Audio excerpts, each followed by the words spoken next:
মুহূর্তে একটা সাপ বার করতেছি আমি, জানি না সেটা কী সাপ।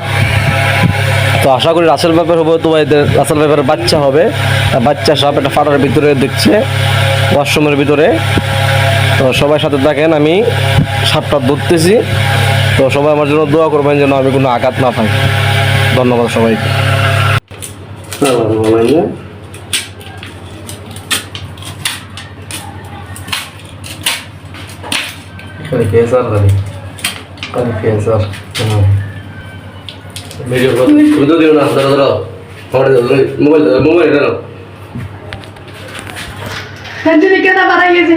তুমি তাড়াতাড়ি বাড়াও।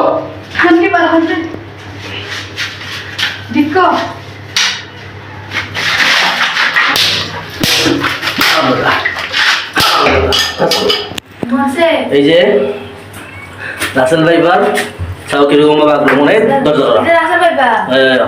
সর। এই যে দৌড়াদৌড়ি করতেছে, বার করে নিয়ে আসলাম।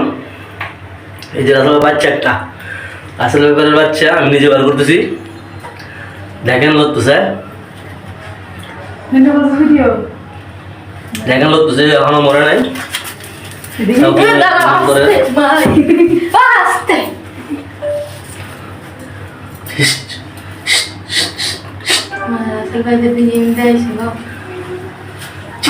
বাথরুমের ভিতরে যে একটা বাথরুম করে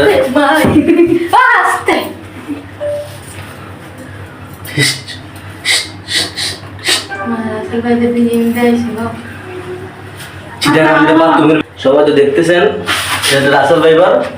দেখেন এটা বাচ্চা, হচ্ছে আমাদের বাথরুম। সর সর সর। এর মধ্যে এই সকাল 8টা বাজে শুধু ওখানে ঢুকছি। চাও একবারে মেলার মতো কুচ্ছি ছিল না, কিচ্ছু ছিল না। এটা শুধু আঘাত করে, আঘাত করে তো লাইভ বরবাদ হয়ে যাবে। তো ভিডিওটা করলাম, যদি আপনাদের ভালো লাগে সবাই লাইক কমেন্ট করবেন। ধন্যবাদ সবাইকে।